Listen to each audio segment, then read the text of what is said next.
Sublime Expiação. Livro 3º. Libertação Feliz. Capítulo 3. Retorno ao lar e prognósticos sombrios. Pouco a pouco, Lucien foi se recuperando do choque sofrido com o suicídio praticado pela atormentada Márcia. O organismo, debilitado, sofrera amarga refrega, e ele, embora inconscientemente, passou quase a desinteressar-se pela existência física. Experimentava singular, dolorida constrição no tórax. Não obstante contasse apenas 28 anos, parecia-lhe que estranho distúrbio cardiovascular tivera início após o impacto das novas angústias. Assistido pela ternura dos bons espíritos, cujo devotamento granjeara, graças aos contínuos testemunhos de paciência, resignação e humildade, e socorrido pela afeição de abnegada religiosa da colônia, que lia caridosamente para ele páginas de fúlgidas beleza, saiu da prostração que o acometera, apresentando, nos dias sucessivos, animadora melhora, a par de expressiva recuperação da cirurgia que fora submetido. Nesse íntere, significativo movimento espírita tomava corpo em Safira. A senhora Miriam Vasconcelos convidara Armando para proferir conferências na cidade, que se engalanava ante a próxima inauguração de benemérita obra de assistência social, dedicada à infância e aos sofredores, conforme a recomendação evangélica de que os espiritistas se fazem lídimos seguidores. Havia naqueles dias um grande interesse no país em torno do espiritismo. Noticiário bombástico da imprensa entretecia considerações a respeito da doutrina e da mediunidade, apesar dos lamentáveis equívocos que surgiam, como normalmente ocorre, produzindo em toda parte inesperado interesse sobre a imortalidade, as comunicações, a reencarnação. Médiuns numerosos estavam sendo entrevistados e suas respostas produziam emoções novas, enquanto religiosos, apressados, aturdidos pelo impacto causado pela revelação espírita, igualmente opinavam, tornando-se os periódicos e os canais de TV de maior audiência veículos de acalorados e injustificados debates. Não obstante o toque sensacionalista de que se revestiam os entreveros e a impossibilidade de veicularem mais amplos esclarecimentos por meio de órgãos de informações, os espiritistas granjeavam maior soma de simpatias em todos os lugares. E o espiritismo, como um só ia acontecer com os ideais nobilitantes da humanidade, sempre perseguidos, mas nunca vencidos, passou a ocupar lugar de destaque nas manchetes dos noticiários, recebendo aceitação natural e animadora, compreensão do público brasileiro, sacudido pela promoção inesperada. Sem dúvida, os renitentes adversários da doutrina retornavam à carga da difamação, a hipnólogos sarcásticos dispostos a ridicularizar os aprendizes modernos do Evangelho. Saíram a campo em torpes, porém ineficazes campanhas. Digamos melhor, proveitosas campanhas em considerando que as mentiras assacadas contra o espiritismo eram desmentidas pelos fatos e pelas elucidações valiosas que as desconcertavam com a sua lógica de bronze, analisando a problemática humana sob nova luz. A cada agressão mais ampla adesão em ritmo surpreendente. Por pouco, não se tornou moda o cognome espírita. Por toda parte, salões e auditórios abriram-se para cursos improvisados de hipnose elementar, em ataque à mediunidade clara e pura, sob a rotulagem de experiências da moderna para a psicologia, abrindo-se com isso arenas de indesejáveis lutas verbalistas.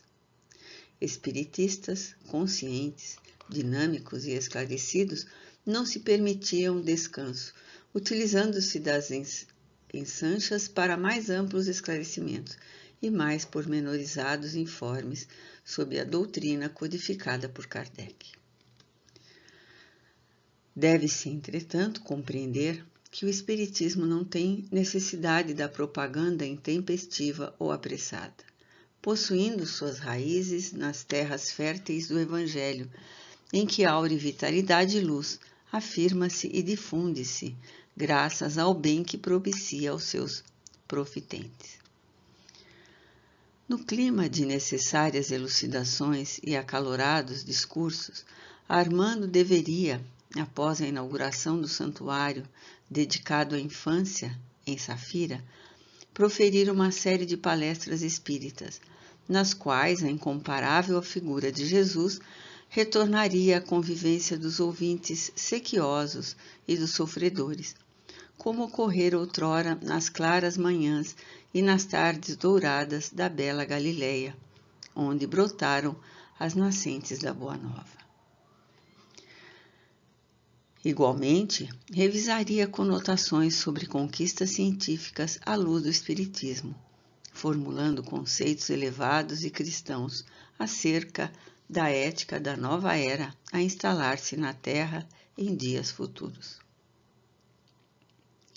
Miriam, informada dos novos e pesados sofrimentos de Lúcien, proporcionou-lhe viajar de Opala a Safira, a fim de viver aquelas horas de espiritualidade no solo em que nascera, e onde fora convidado pela lei à sublime expiação de que se libertava estoicamente.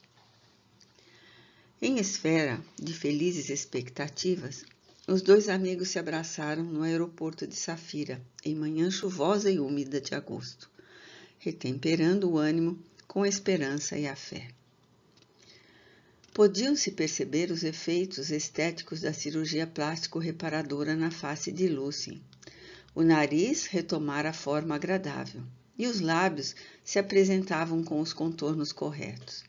Desapareceu-lhe a expressão deformada, e os olhos fulgurantes, embora tristes, pareciam círios festivos num painel harmonioso.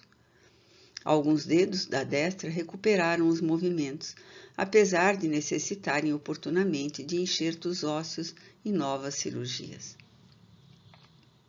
Não fossem o pé direito deformado, os lóbulos das orelhas um pouco aumentados e macilentos, e alguns outros sinais de somenos importância, não se identificariam as marcas da hanseníase de que se liberava exteriormente. No íntimo, porém, como que gravados a ferro em brasa, havia sinais psicológicos de muito difícil erradicação. Os longos anos de expectativa, soledade e amargura, as cargas de emoções contínuas e choques inesperados, misturados a frustrações e renúncias incessantes, operaram nele expressivas modificações. Tornara-se reservado e triste, como de esperar-se. Contudo, o espírito sensível, amante da arte e da beleza e sustentado pela fé inexaurível, possuía valiosas reservas de resignação e coragem. Anelava superar todos os óbices para resgatar o pretérito, acondicionando ambições superiores com o pensamento no futuro. Considerando o benefício que se recolhe na dor resignada, exorno. Almas sofridas que lutais, sem quartel nos campos da redenção, não desespereis. Fitai os astros que brilham no empíreo e retende a esperança. Esses ninhos luminosos e balouçantes não apenas adornam as noites sombrias, como anunciam eternas primaveras, nas quais fruireis lenitivos para a vossa amargura e consolo para a vossa dor. Vós que caminheis a sós na multidão, sem o afago do amor, nem o enlevo da ternura, esperai um pouco mais e crede no amanhã. Se hoje vos parecem demorados os dias de inquietação, intérminos serão os tempos de ventura que experimentareis. saldada a dívida e cumprido o compromisso remissório. Mãos devotadas enxugarão as lágrimas que ainda retiverdes, entoando canções de felicidade junto aos vossos ouvidos. Não recueis ante o testemunho mais assustador, nem fujais às aflições do dia a dia, ainda que tenhais cravados nos pés os aculhos de 1000 ignomínias. Erguei-vos tristes e desconsolados da terra pela oração impregnada de confiança. Concluída a áspera provação, saireis do corpo, qual borboletas coloridas, liberadas pela transformação das lagartas vagarosas e rastejantes, voejando no leve ar do dia em luz. Bem direis então haverdes sofrido, e louvareis o corpo generoso que vos serviu de casulo. Esperai, portanto, almas que chorais, sem nada possuirdes, além da consolação, da fé e do murmúrio das próprias orações. Jesus vos conhece e sabe das vossas agonias. Aqueles dias significavam o retorno ao caminho, nos quais se voltariam a ouvir as vozes e sentir as presenças espirituais alviçareiras e benéficas, como na primitiva comunidade cristã, quando os pregoeiros da mensagem passavam, reanimando os lutadores e recordando o Messias divino. Os genitores de Lúcien, apegados ao orgulho de casta e perenemente inconformados com a enfermidade do filho, ou melhor, digamos de uma vez, com a sobrevivência do filho, construíram pequena peça no quintal da vivenda luxuosa para os dias em que o serviço social do leprocômio permitisse a volta do jovem ao lar dentro do programa de readaptação dos egressos. Pretextavam que o filho, portador de artritismo deformante e de compreensível distonia nervosa, precisava de repouso de que podia dispor no pequeno bangalô, enquanto na mansão isto se tornava difícil, em contato com os irmãos, sobrinhos e servos. Em verdade, Lúcien utilizara-se compulsoriamente da residência familiar por 2 vezes, nas quais ficara terminantemente proibido de sair à rua ou de receber amigos, de modo que se evitassem perguntas curiosas e indiscretas, que os familiares temiam. Estivera em voluntária prisão domiciliar para aquietar o orgulho e os receios dos seus. Assim, desta vez, resolvera hospedar-se com Armando na residência da senhora Vasconcelos.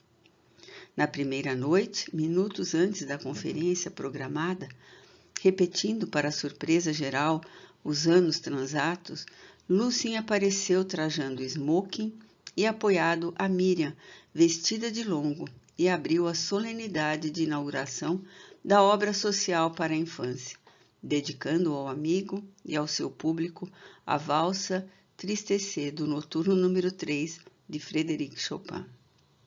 Ensaiara antecipadamente com inaudito esforço a suave e doçurosa melodia, fazendo inclusive a transposição de mãos, no que lograra êxito significativo. O teclado, submisso logo aos primeiros acordes da música envolvente, passou a derramar ondas de sonora beleza. Lúcien ressurgia naqueles minutos como fênix das próprias cinzas, no proscênio que a senhora Vasconcelos preparara com carinho para a reentrée do pupilo amado. Sobre o Weisenfelder negro fora adredemente colocado um castiçal de prata com 6 longas velas acesas, qual se fossem uma materialização de círios celestes.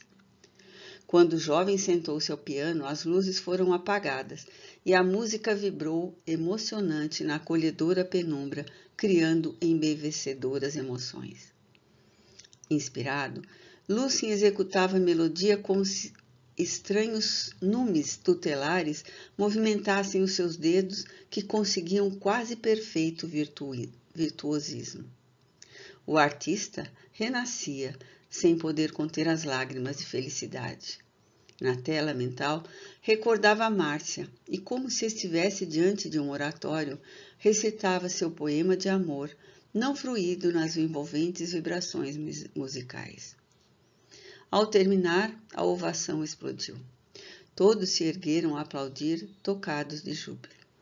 Quando cessou o ruído, e no mesmo clima de emoção, o jovem pianista prosseguiu com a valsa em Lá maior, opus 17, número 4, composta em Viena nos dias nobres do romantismo, em 1831, no qual se sentem as suas ânsias de ternura e amor em estados de doce languidez. Durante o romantismo, misturavam-se os poemas de Musset e Leopardi, os estros de Byron, Heine e Vigne. Confundiam-se com a melodia doce e sofrida de Lamartine, enquanto Frédéric Chopin espalhava as melodias comovidas dos seus noturnos e das suas mazurcas, que inundavam a Europa. Nesses dias, Chopin compôs a valsa em Lá maior. Repetiu-se o entusiasmo geral e a demorada ovação. No íntimo, Lucien retornava aos já distantes dias do concurso internacional de piano, aos sonhos que se desfizeram em pesadelos, e não podia sopitar as lágrimas que pareciam nascer dos júbilos daquela hora. Mas realmente coroavam quase 12 anos de peregrinação pelo Vale da Sombra da Morte, a que se refere Davi no Salmo 23. Concluída sua triunfal apresentação, as luzes foram acesas e a solenidade prosseguiu festiva. A conferência, que estudava a delinquência juvenil à luz do espiritismo, dissecou os problemas da juventude e principalmente o do jovem delinquente, apontando caminhos para a sua reeducação na metodologia do Evangelho, amor, disciplina e trabalho. Por 70 minutos contínuos de estudo e arroubo, conceituações felizes e exame dos cânceres sociais que respondem pela marginalização de incontável número de criaturas na miséria econômica, moral e social. O conferencista sugeriu soluções espíritas para o terrível mal que flagela o mundo e concluiu com emocionante peroração em louvor do trabalho edificante, no qual todos nós devemos empenhar denodadamente. O problema é de todos nós, concluiu. Portanto, cada um de nós tem que se empenhar em sua solução. Não se trata de uma questão remota, convergente para os outros, mas de grave mal que cresce e a todos ameaça. Investir na sua erradicação é honra que nós devemos disputar. Entreteceu considerações finais e terminou a bela oração sob manifestações de alegria dos ouvintes satisfeitos. À saída do auditório, Dona Angelina convidou Lucien a almoçar com Armando e Miriam no dia imediato em seu lar. Era do prazer da senhora receber pessoas gradas, de renome, projetadas nesta ou naquela esfera dos comentários sociais, com que exaltava a própria vaidade. Era tida por hostes perfeita em Safira do que muito se ufanava. Ante o sucesso logrado pelo filho naquela noite e que a acolheu de surpresa, e a presença do conferencista que se fizera preceder de brilhante renome, desejou homenageá-los, isto é, homenagear-se por meio deles. Aliás, este é um procedimento muito em voga, cuidar das exterioridades com o desprestígio do essencial. Todos os luminosos conceitos emitidos naquela noite passaram-lhe quase despercebidos, interessando-se ela apenas pelos valores aparentes, o que rendem vantagens sociais. Graças a tais conceitos é ainda muito difícil a conquista do reino de Deus para os que prezam as posses, as coisas pueris, as frivolidades. para os que se sobrecarregam com as riquezas da mesquinhez e da usura, da vaidade e do orgulho. Delicadamente, o filho e o amigo aqueceram em aceitar a gentileza e despediram-se sorridentes. No íntimo, estuavam de são contentamento. No lar da senhora Miriam, no momento do lanche que precedeu o repouso, espíritos em festa renderam graças em emocionante oração, na qual reuniam gratidão e esperanças novas em relação ao futuro. Dona Angelina estava esfuziante de alegria. Retornava, por fim, o júbilo fugitivo que era recebido com inusitada festa íntima. Afinal, conjeturava, recostada ao leito sob o império das emoções da noite. O tempo conseguira utilizar sua esponja valiosa, apagando as sombras e os sofrimentos dos painéis da sua vida.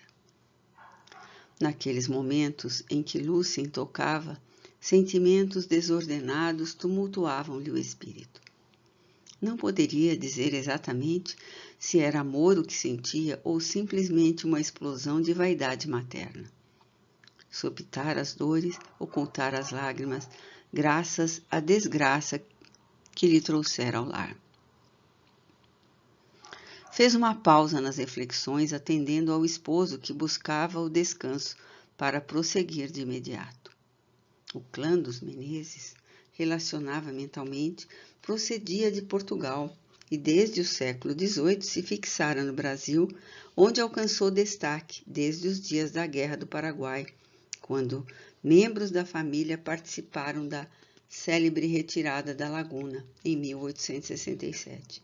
Aqui consolidaram prestígio social e econômico, que agora desfrutavam com elevada honra. Pelo casamento com o Dr. Euríclides de Medeiros, uniram-se duas poderosas famílias de Safira, cujos bens formavam precioso latifúndio, onde se destacava a criação de gado bovino de rendosos resultados.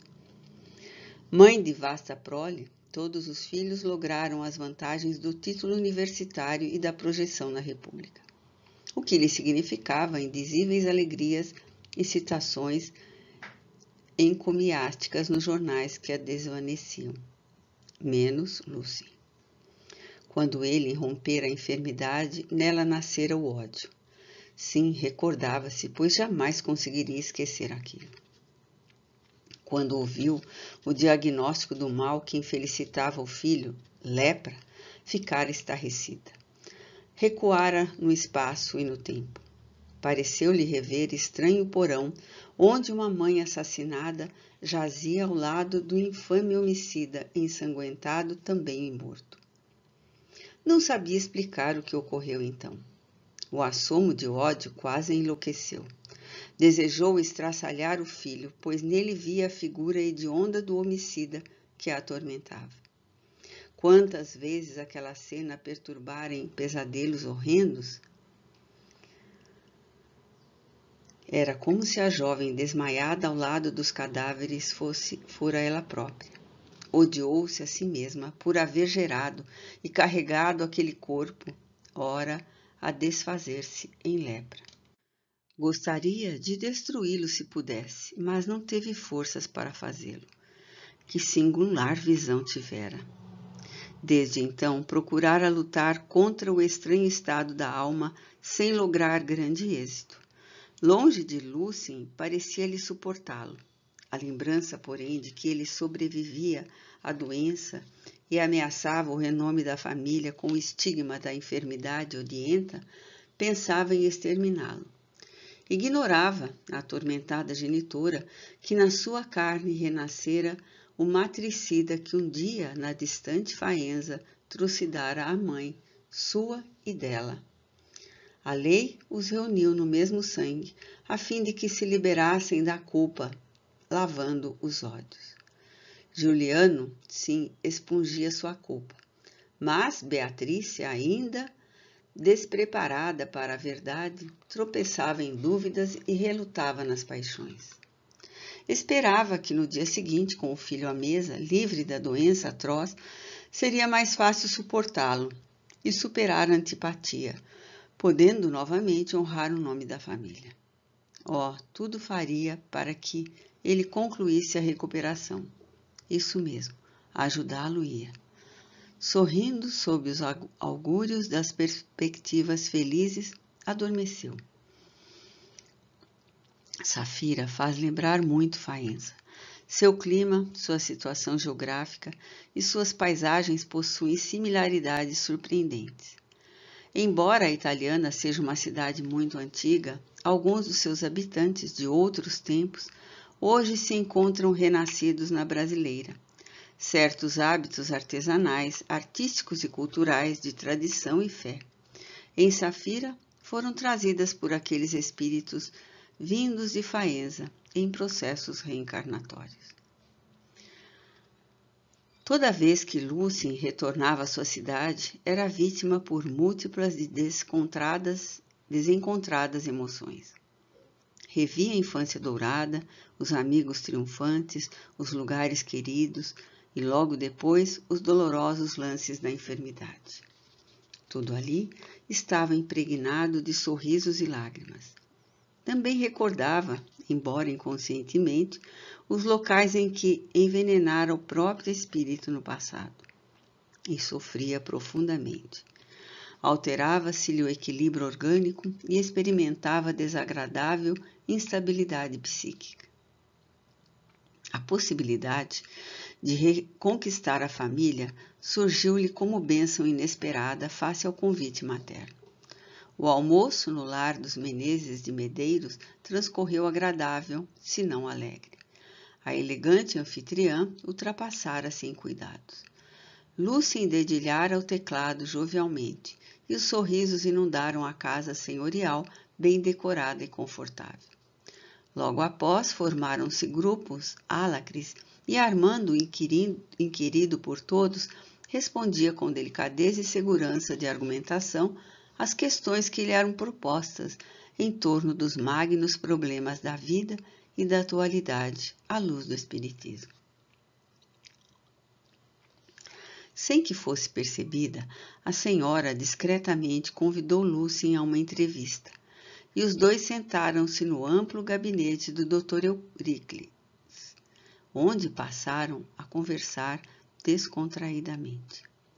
A princípio falaram de nonadas, intercambiando palavras comuns, até que Dona Angelina perguntou diretamente: "Você já teve alta clínica, meu filho?" "Sim, mamãe", respondeu o moço com naturalidade. "Encontro-me, porém, na colônia, terminando uma agradável tarefa junto aos futuros egressos. Aproveito-me do ensejo também para as cirurgias de que necessito, a fim de melhorar a aparência." E sorriu tranquilo. "Quanto a isto, as cirurgias", acentuou a genitora, "contrataremos um especialista em opala para ganharmos resultados mais compensadores." Lucien novamente sorriu canhestro. "Quando você pretende sair definitivamente?" voltou a interrogar, interessada. "Muito em breve."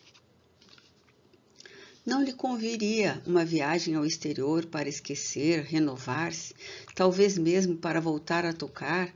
Quem sabe das possibilidades que você tem?" "Nunca mais, mamãe. Estes dedos", e mostrou a mão direita ainda marcada, "estão definitivamente deformados.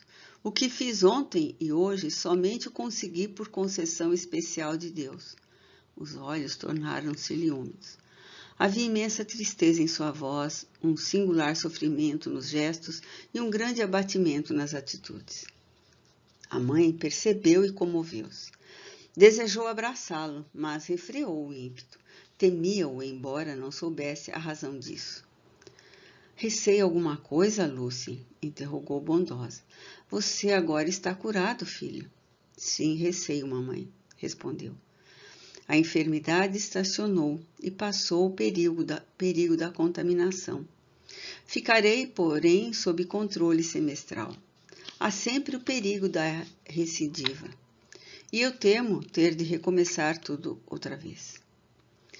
Depois de ligeira pausa, aduziu: "Nestes longos anos, Quase todas as mãos que me tocaram fizeram-no por necessidade médica, em função do tratamento. Eram injeções, pequenas cirurgias, socorros. Quanto acalentei o desejo de uma carícia verdadeira, fosse de irmão, de conhecido, de alguém amado. Não me queixo, não reclamo.